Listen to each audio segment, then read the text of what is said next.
আমি পরিমাণ একটু কম রেখে বেশিরভাগই দিয়ে দিলাম। মন মানে কিনা দেখেন, মন মানে কিনা। অনেকে আছেন লামসাম সামান্য একটু দিয়া আর সব ফ্রিজে ঠেলতে ঠেলতে ফ্রিজের দরজাই লাগে না, পারলে রশি দিয়া বাঁধে যে দরজা লাগে না। কারণ গোস্ত, পায়া, ভুড়ি, কলিজা, ফ্যাপসা সব ঢুকাইতে ঢুকাইতে ফ্রিজ বেচারা জাম হয়ে গেছে। ইসলামের অন্যতম গুরুত্বপূর্ণ একটা ইবাদত হলো কোরবানি। আর এই কোরবানি আমাদের দোরগোড়ায় উপস্থিত। আমরা অনেকে ইনশাআল্লাহ আল্লাহর নির্দেশ পালনার্থে কোরবানি করব। আল্লাহ বলেছেন ফসল্লি লিরাব্বিকা ওয়ানহার, তুমি তোমার রবের নির্দেশে সালাত আদায় করো এবং কোরবানি করো। এই কোরবানির ইবাদত এমন একটি ইবাদত, এই ইবাদতের প্রতি আমাদের দেশের মানুষের আগ্রহ অন্যান্য ইবাদতের তুলনায় একটু বেশি, আলহামদুলিল্লাহ।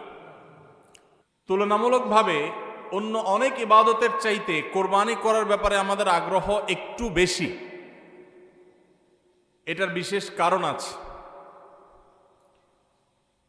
অন্যতম বড় যে কারণ সেটি হলো যে এটাকে আমরা উৎসব এবং কালচার হিসাবে নিয়েছি। সন্দেহ নেই এটা উৎসব, সন্দেহ নেই এটি কালচার, কিন্তু এটার প্রধান উদ্দেশ্য যদি ইবাদত না হয় তাহলে সেই আমল, সেই ইবাদতের, সেই ভালো কাজের বিনিময় আল্লাহর কাছে আশা করা যাবে না। সম্মানিত ভাইরা, যেহেতু কোরবানি আমাদের সামনে চলে আসছে, এজন্য আমাদের কোরবানিকে অর্থবহ করবার জন্য আমরা আজকে কয়েকটি গুরুত্বপূর্ণ বক্তব্য, গুরুত্বপূর্ণ কয়েকটি নির্দেশনা দিতে চাই। প্রথম কথা হলো যে আমাদের কোরবানির উদ্দেশ্য যদি হয় ফ্রেশ গোশত আহরণ করা, আমাদের কোরবানির উদ্দেশ্য যদি হয় সমাজের মানুষের সামনে নিজের ইজ্জত রক্ষা করা, প্রতি বছর কোরবানি দেই, এবছর না দিলে মানুষ কি বলবে, বাচ্চারা কার মুখের দিকে চেয়ে থাকবে, আত্মীয় স্বজন, নতুন আত্মীয় স্বজন কি মনে করবে, এ সকল উদ্দেশ্য যদি আমাদের কোরবানির পেছনে কাজ করে তাহলে সেই কোরবানি আল্লাহর কাছে মাকবুল বা গ্রহণযোগ্য কোনো কোরবানি হবে না। কোরবানি প্রসঙ্গে আল্লাহ রাব্বুল আলামিন বলেছেন ইন্নামা ইয়াতাকাব্বালুল্লাহু মিনাল মুত্তাকিন, আল্লাহ তাআলা শুধুমাত্র মুত্তাকিদের ত্যাগ, তাদের উৎসর্গ, তাদের কোরবানি, তাদের স্যাক্রিফাইস, এটা আল্লাহ তাআলা কবুল করবেন। অতএব যাদের ভিতরে তাকওয়া নাই তাদেরটা আল্লাহ তাআলা গ্রহণ করবেন না, কবুল করবেন না। আমরা যে আয়াত পড়েছি সেই আয়াতেও দেখেছি আল্লাহ রাব্বুল আলামিন ইরশাদ করেছেন যে আমাদের কোরবানির আমাদের কোরবানির পশুর গোশত এর কিছুই কি আল্লাহর কাছে যায়? কিছুই আল্লাহর কাছে যায় না। অন্য সব ইবাদত, আর্থিক ইবাদত, এটার ফিডব্যাক আমাদের কাছে আসে না সাধারণত। আমরা যখন তো দান সাদাকা করি, দান সাদাকা করলে ওইটা কি নিজে খাওয়া যায়? যখন দান করি, সাদাকা করি, তখন ওইটা আল্লাহর তরফ থেকে গরিবদেরকে দিয়ে দিতে হয়, নিজে খাওয়া যায় না। কোরবানি এমন একটা ইবাদত যে আমরা কোরবানি করার সময় বললাম বিসমিল্লাহি আল্লাহু আকবার, আল্লাহুম্মা লাকা মিনকা ওয়া লাক, আল্লাহ আপনার পক্ষ থেকে পেলাম এবং আপনার উদ্দেশ্যেই কোরবানি করলাম বলতেছি। তো আল্লাহর উদ্দেশ্যে দিয়ে দেওয়ার পর নিয়ম হলো আল্লাহর বান্দাদের মধ্যে গরিব যারা, দুঃখী যারা, তাদেরকে দিয়ে দিব। এটাই তো সাদাকার নিয়ম, দানের নিয়ম। কিন্তু কোরবানি এমন একটা ইবাদত যে ইবাদত আমি আল্লাহর উদ্দেশ্যে করলাম, আল্লাহকে খুশি করার জন্য জবে করলাম, কিন্তু গোশতটা আবার আল্লাহ আমাকে খাওয়ার অনুমতি দিয়েছেন। এটা অন্য ইবাদতে নাই। এখন এই ইবাদতে যদি গোশত খাওয়াটা মুখ্য হয়, গোশত আহরণ করা মুখ্য হয়, সমাজে মানুষের কাছে মুখ উজ্জ্বল করা মুখ্য হয়, আসল উদ্দেশ্য যদি হয় দুনিয়াবি বা পার্থিব বিষয় আশয়, আসল উদ্দেশ্য যদি হয় শো অফ করা, আসল উদ্দেশ্য যদি হয় মানুষকে দেখানো, আসল উদ্দেশ্য যদি হয় আত্মীয় স্বজনের কাছে মুখ রক্ষা করা, বাচ্চা কাচ্চা কার দিকে চেয়ে থাকবে, সেটা যদি উদ্দেশ্য হয় তাহলে এটা ইবাদত হবে না। এজন্য কোরবানির আগে সর্বপ্রথম যে বিষয়টি খুব জরুরি সেটা হলো আমাদের উদ্দেশ্যগুলোকে একটু ঝালাই করে নেওয়া, আমাদের উদ্দেশ্যগুলোকে একটু রিচেক করে নেওয়া। আমরা কেন কোরবানি করব? আমাদের কোরবানির উদ্দেশ্যটা কি? যদি শুধুমাত্র আল্লাহ সন্তুষ্টি উদ্দেশ্য হয় আর সে উদ্দেশ্যে আমি কোরবানি করি, গোশত আমার মুখ্য না, তাহলে সেক্ষেত্রে একটা গরু আমি যে দামে কিনেছি বাজার দর তার চাইতে আরো অনেক কম, তাহলে আমার আফসুস হওয়ার কথা না। কারণ আল্লাহ তাআলা সওয়াব দেওয়ার সময় গোশত কয় কেজি হয়েছে সেই হিসাবে দিবেন, নাকি আমি কি পরিমাণ টাকা আল্লাহর রাহে খরচ করলাম সে পরিমাণ দিবেন? আমার খরচ করা টাকা আল্লাহর উদ্দেশ্যে যদি এটা নিয়োগ করে থাকি, তাহলে 1,00,000 টাকার গরু আপনি কোরবানি দিচ্ছেন, নিয়ত যদি সহি হয়, বিশুদ্ধ হয়, দুনিয়াবি কোনো ধান্দা যদি না থাকে, তাহলে আল্লাহ তাআলা সওয়াব কি 1,00,000 টাকার দিবেন, নাকি ওই গরুটার দাম বাজারে 80,000, আপনি কিনছেন 1,00,000, তাহলে আল্লাহ বলবেন না তুমি কেন বেশি দিয়ে কিনছো, ওইটার দায়িত্ব তোমার, আমি 80,000 সওয়াব দেব? এমন হবে? কিন্তু তারপরেও আমরা কোরবানির পশু কেনার পর দেখা যায় ওইটা নিয়ে আমাদের অনেকের হেজিটেশন থাকে, আফসুস থাকে। হ্যাঁ, সন্দেহাতীত ভাবে আপনি মার্কেটে যে গরুর বাজারে যে মূলামূলি করে উপযুক্ত ন্যায্য মূল্যে আপনি কিনবেন, অতিরিক্ত দাম কোনো যৌক্তিক কারণ ছাড়া আপনি কসাইকে বা গরু বিক্রেতাকে কেন দিবেন? সেটা দেওয়ার কোনো যুক্তি নাই। আপনি অবশ্যই মূলামূলি করে ন্যায্য মূল্যে কেনার চেষ্টা করবেন, কিন্তু কেনার পর এর দাম কত হইলো না হইলো, গোশত কয় কেজি হলো, পার কেজি কত পড়লো, তাতে লস হইলো না লাভ হলো, এগুলা সবগুলো প্রমাণ করে যে কোরবানির উদ্দেশ্যে ভেজাল আছে। ভাইরা আমার,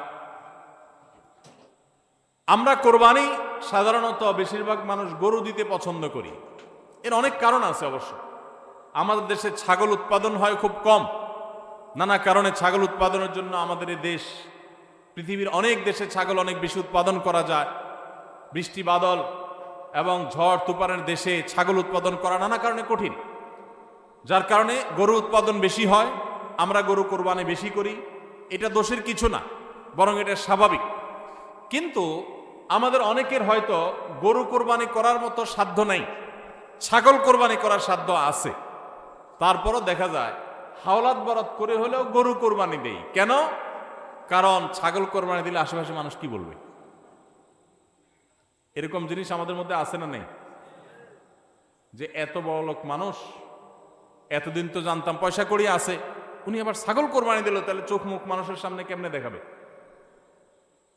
ভাইরা আমার, তো মানুষের কাছে কি বলবো, মানুষ কি বলবে, এই চিন্তা করে যদি গরুর জায়গায় ছাগলের জায়গায় আপনি গরু দেন, হাওলাত করিও দেন, তাতে আপনার এই কোরবানির দ্বারা সওয়াব হবে না। ভাইরা আমার, সবচেয়ে বেশি নিয়তের মধ্যে ভেজাল থাকে যেই ইবাদতে, তার নাম কোরবানি। অন্য কোনো ইবাদতে নিয়তের মধ্যে ভেজাল এত বেশি থাকে না, কোরবানিদের মধ্যে নিয়তের ভেজাল যত বেশি থাকে। কারণ কি?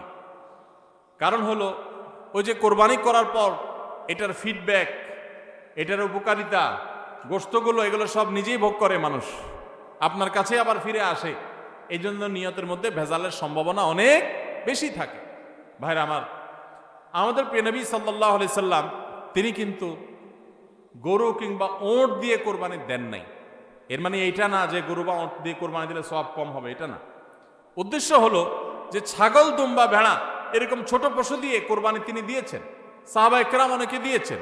এখনকার মিডল ইস্টের মানুষ শতকরা বোধ হয় 90-95 জন মানুষ হবে, বা আরো বেশি সংখ্যক মানুষ হবে, প্রায় সবাই, তারা কিন্তু ছাগল, দুম্বা বা ভেড়া এই ছোট পশু দিয়ে কোরবানি দেয়।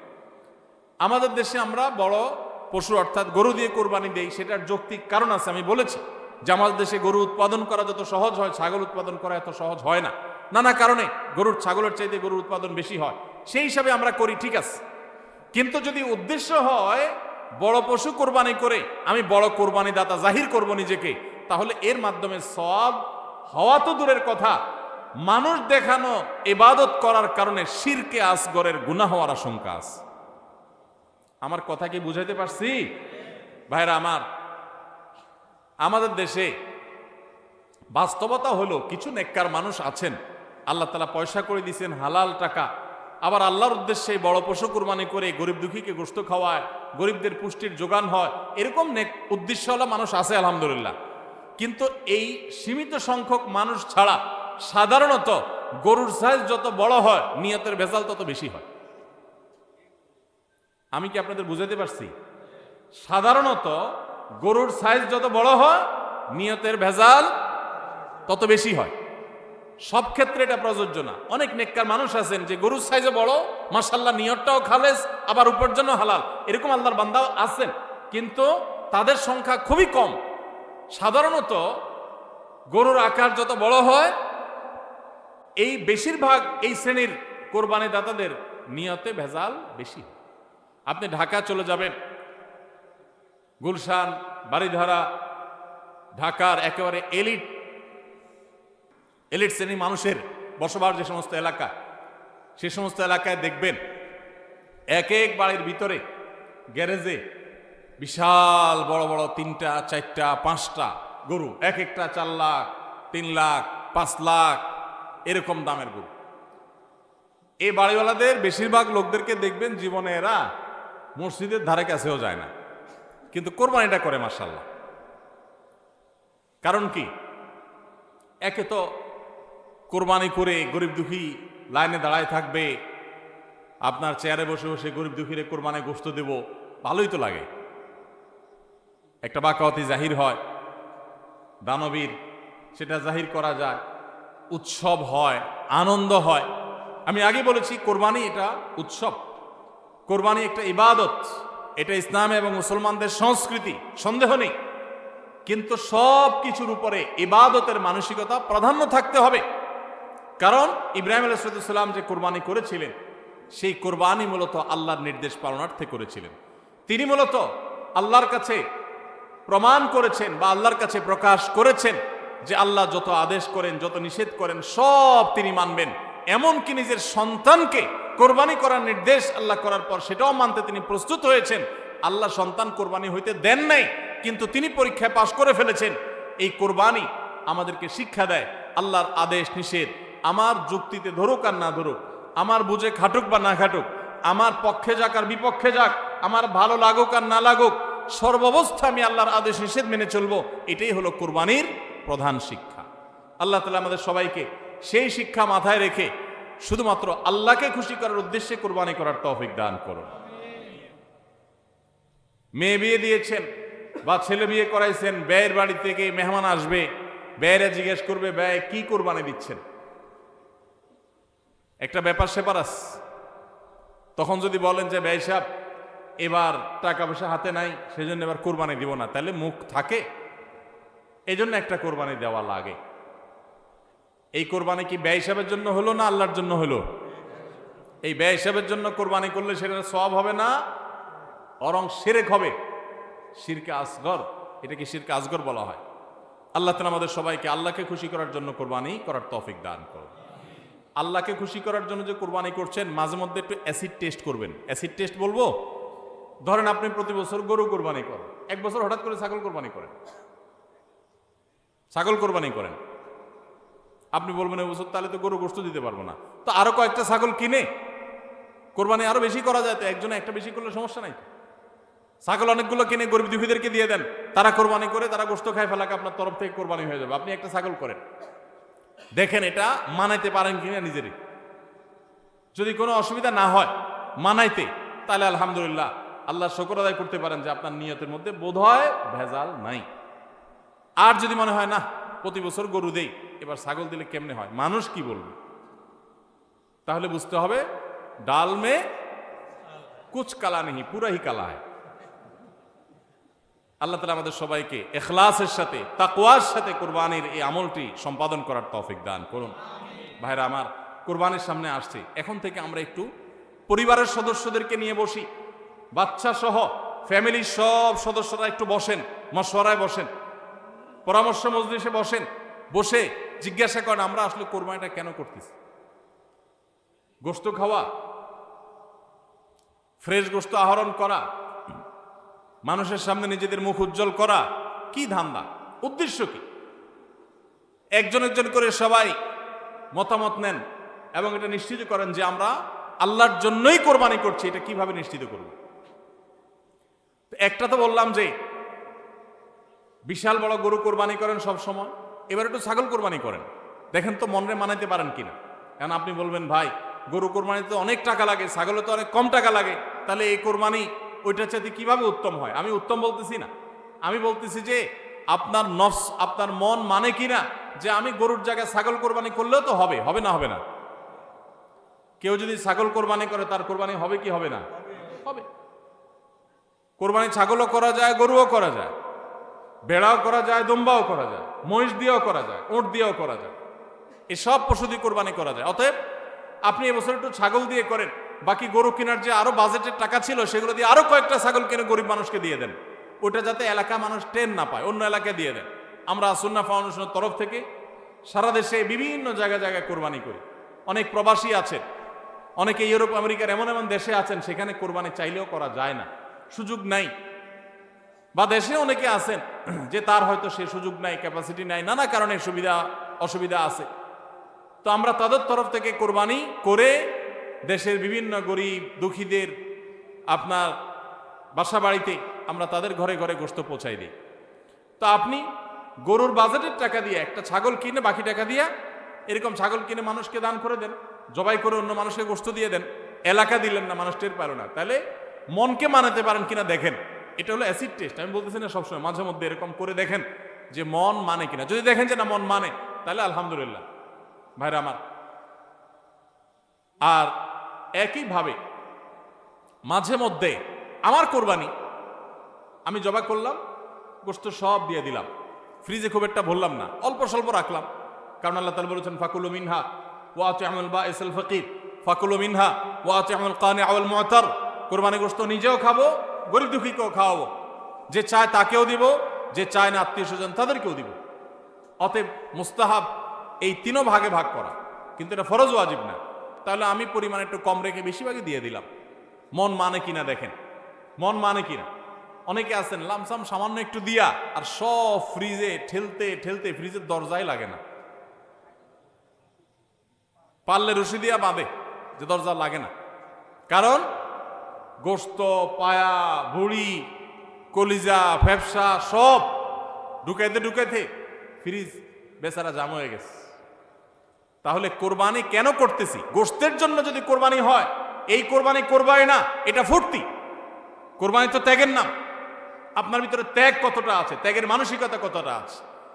আপনি আল্লাহর রাহে আল্লাহকে খুশি করার জন্য লাখ টাকা দিয়ে গরু কোরবানি করেন, ভালো কথা।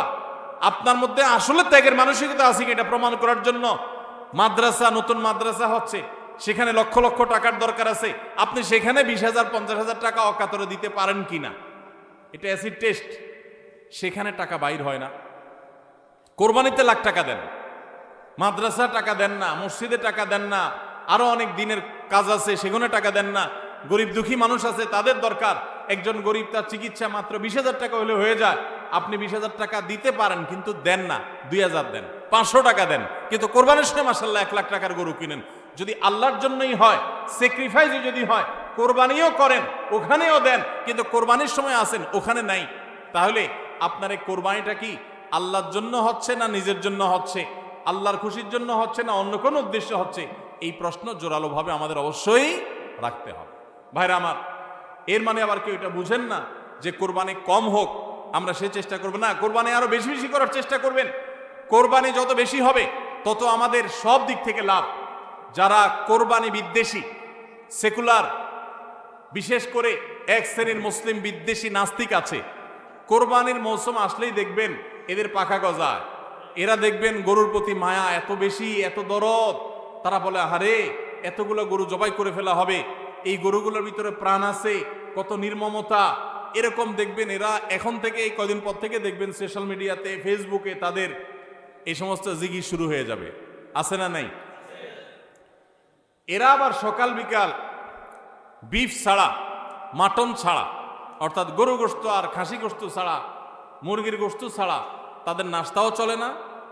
তাদের নাস্তায় থাকে হলো আপনার চিকেন স্যান্ডউইচ, তাদের দুপুরে থাকে হলো বিফ কারি, তাদের রাতে থাকে হলো গরুর কালাবুনা অথবা মাটন, ডাল খাসি। 3 বেলা গোশত ছাড়া চলে না। কিন্তু মুসলমানদের কোরবানি আসলে তাদের কি হয়? অ্যালার্জি ছাড়া চুলকানি শুরু হয়, আছে না নাই? এই জন্য এদের প্রতিবাদে কোরবানি আরো বেশি করে করবেন, কিন্তু সেটা আল্লাহকে খুশি করার জন্য যেন হয়। কারে খুশি করার জন্য হবে? আল্লাহকে খুশি করার জন্য। ভাইরা আমার, কোরবানি যত বেশি হবে আমাদের যেরকম সওয়াব হবে, আমাদের দেশের অর্থনীতিতে অনেক বেশি কল্যাণ বয়ে আনবে এই কোরবানি। কিভাবে সেটা? প্রতি বছর কোরবানিতে যে লক্ষ লক্ষ গরু ছাগল জবে হয়, এই লক্ষ লক্ষ গরু ছাগল এগুলো তো আসমান থেকে নাজিল হয় না, জমিন ফেড়ে বের হয় না। এক সময় ইন্ডিয়ান গরুর উপরে আমাদের দেশ নির্ভর ছিল।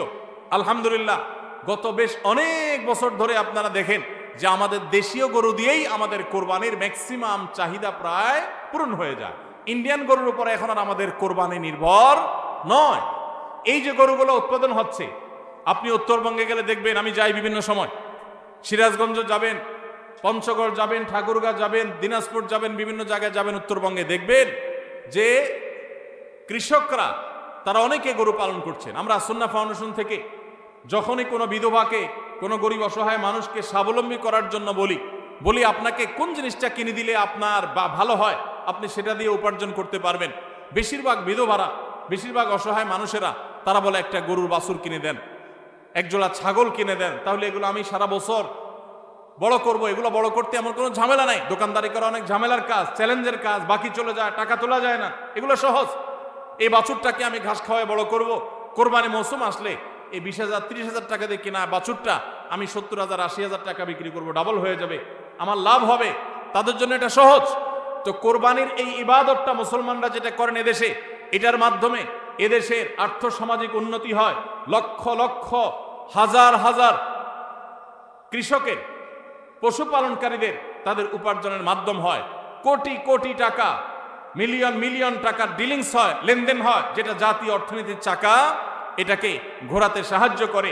কোরবানির এই ইবাদত এটা আমাদের অনেক গরিব অভাবী মানুষের পুষ্টির যোগান দেয়। আপনারা জানেন অনেক গরিব মানুষ আছেন কোরবানির মৌসুমে মন ভরে একটু গোশত খাইতে পারেন, সারা বছর গোশতের দাম এত বেশি, তো বেচারারা কিনে খেতে পারেন না। তাহলে কোরবানির এই গোশত, কোরবানির এই উৎসব, এই ইবাদত, এটার মাধ্যমে পশুপালনকারীদের উপার্জনের মাধ্যম হয়। সারা বছর যারা অপেক্ষা করে কোরবানির সময় পশু জবাই করে, পশু বিক্রি করে আবার তারা পশুপালন করবে, এর মাধ্যমে তাদের আর্থিক যে অনটন আছে এটা দূর হয়, তাদের উপার্জনের মাধ্যম হয়। আবার গরিব অভাবী মানুষ যারা আছে, যারা পুষ্টির অভাবে থাকে, পুষ্টিহীনতায় থাকে, তাদের আমিষের অভাব থাকে, তাদের খাদ্যের মধ্যে আমিষ পরিমাণ মতো থাকে না, সেই লোকগুলোর এই কোরবানি উপলক্ষে এক একজন 2 কেজি 4 কেজি 5 কেজি গোশত পাইলে কয়েকদিন ধরে তারা আমিষ খেতে পারে, তাদের পুষ্টির যোগান হয়। ভাইরা আমার, এর মাধ্যমে লক্ষ লক্ষ কোটি কোটি টাকা লেনদেন হওয়ার কারণে দেশের অর্থনীতির চাকা সচল হয়। নানা দিক থেকে এর পার্থিব উপকারিতা আছে। যারা কোরবানির বিরোধিতা করে ওরা বসে বসে ওই মাটন কারি, ওই বসে বসে আপনার বিফ, বসে বসে চিকেন স্যান্ডউইচ এবং বসে বসে তারা বার্গার খাওয়া ছাড়া আর কোনো কাজ তাদের নাই। এদেশের অর্থনৈতিক উন্নয়নের পিছনে তাদের কোনো ভূমিকা নাই। প্রবাসের যে রেমিটেন্স এদেশে আছে, যত রেমিটেন্স আসে, যেটি আমাদের দেশের অর্থনীতির চাকাকে সবচেয়ে বেশি সচল রাখে, গার্মেন্টস শিল্প একটা চাকা আর রেমিটেন্স আরেকটা চাকা, এই দুইটা চাকা আমাদের দেশের অর্থনীতিকে মূলত সচল রাখে। সবচেয়ে বেশি বৈদেশিক মুদ্রা আমরা কামাই এই দুইটা মাধ্যমে। ভাইরা আমার, আপনারা নিশ্চয়ই জানেন, চাঁদপুর এলাকার মানুষ আপনারা, এই চাঁদপুরে প্রায় প্রতিটা ঘরে ঘরে বিদেশি আছে না নেই? প্রত্যেকটা ঘরে ঘরে প্রায় অনেক প্রবাসী ভাইরা আছে। এই প্রবাসী ভাইরা যারা আছেন, যাদের টাকায় এ দেশের অর্থনীতির চাকা চলে, তারা ম্যাক্সিমাম মিডল ইস্ট প্রবাসী বা মালয়েশিয়ান প্রবাসী, ম্যাক্সিমাম তারা মুসলিম কান্ট্রিগুলোতে শ্রম দিতে গেছেন এবং তাদের ঘাম ঝরানো টাকা দিয়ে এদের সচল হয়। আর এই দেশের আইন, এদেশের নিয়ম, এদেশের সংবিধান, এদেশের সবকিছুর ক্ষেত্রে সবচেয়ে বেশি পোদ্দারি করে হলো ইসলাম বিদ্বেষীরা, আর টাকাটা আনে সবচেয়ে বেশি ইসলামিস্টরা।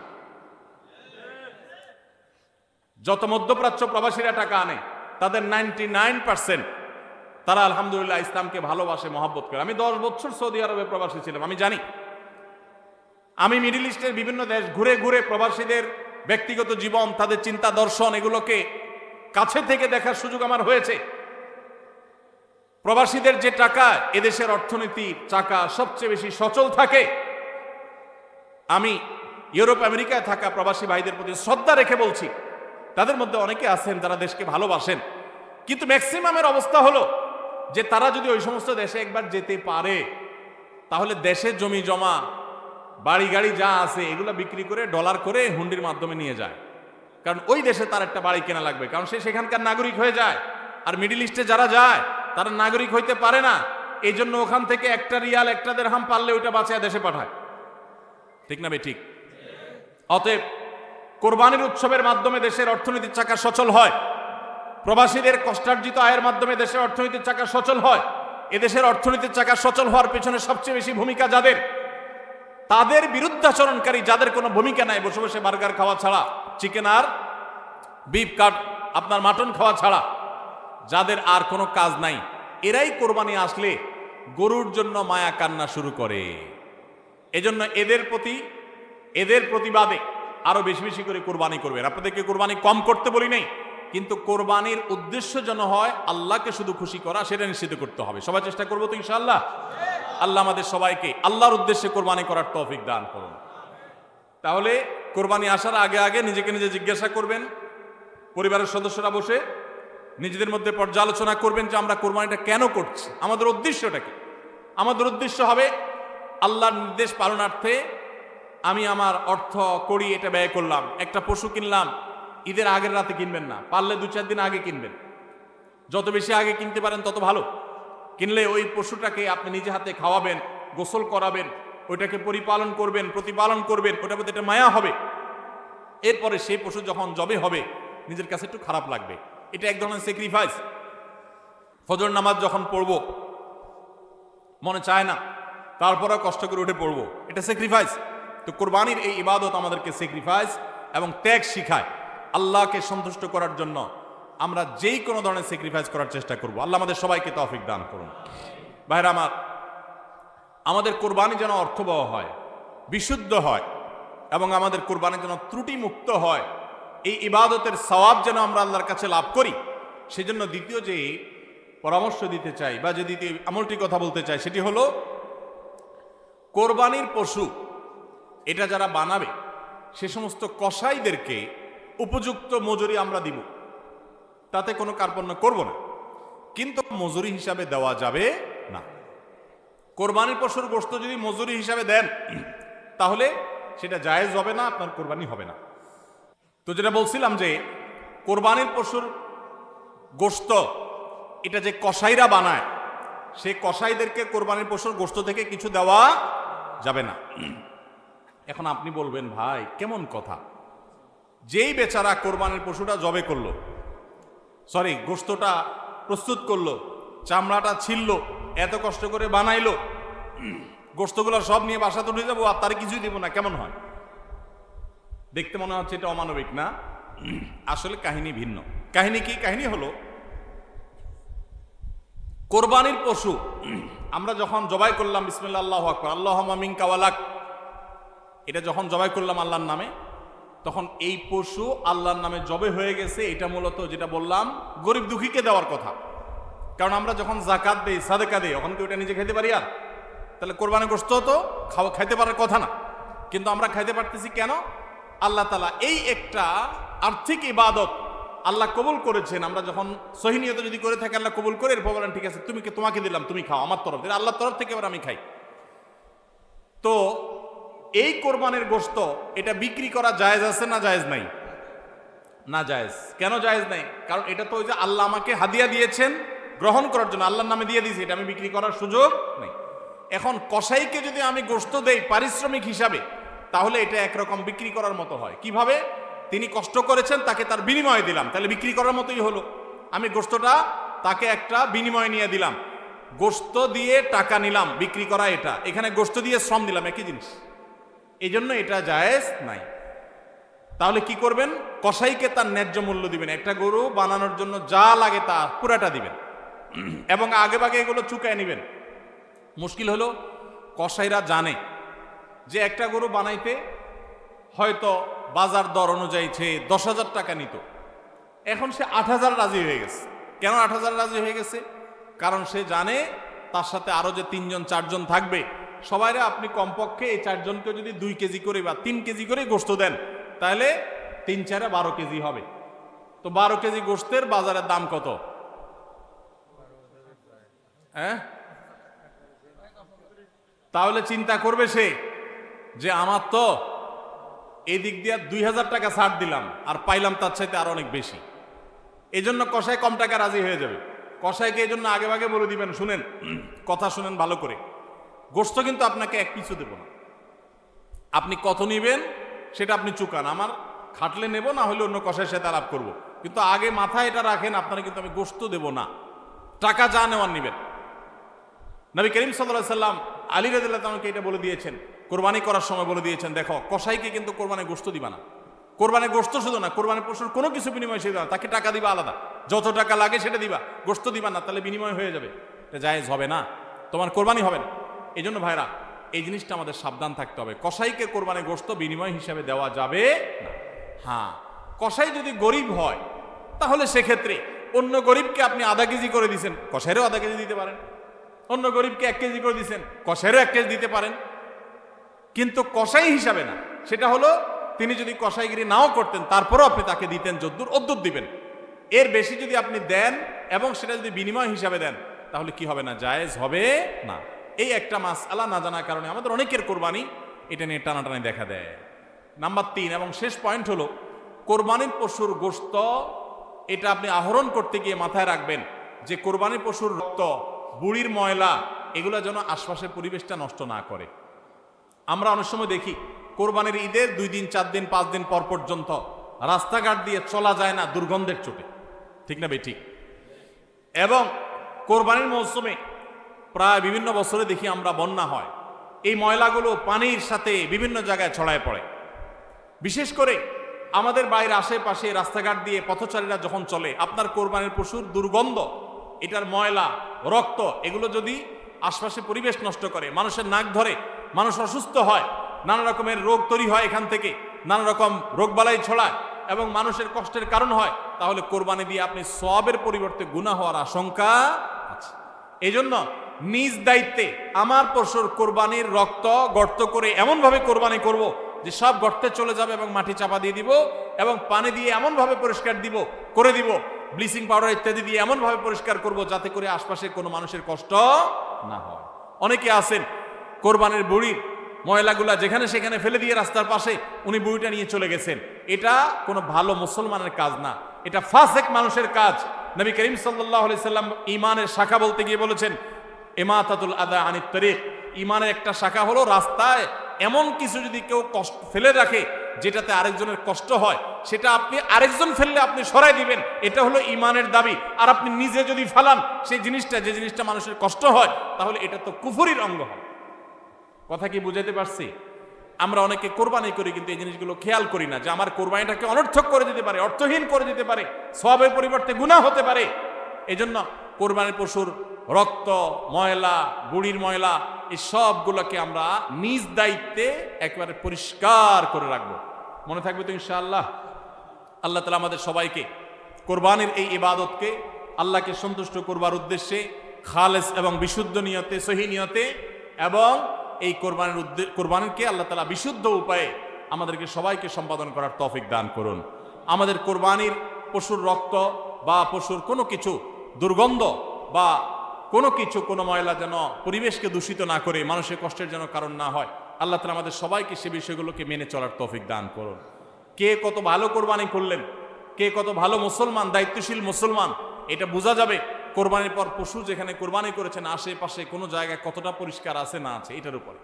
এটা হলো মিটার, এটা দিয়ে মাপা যাবে যে আপনি মুসলমান, ইসলাম কতটা বুঝছেন। শুধুমাত্র জবাই করলেন আর গোশত খাইলেন, ইবাদত হয়ে গেল, এত সোজা না।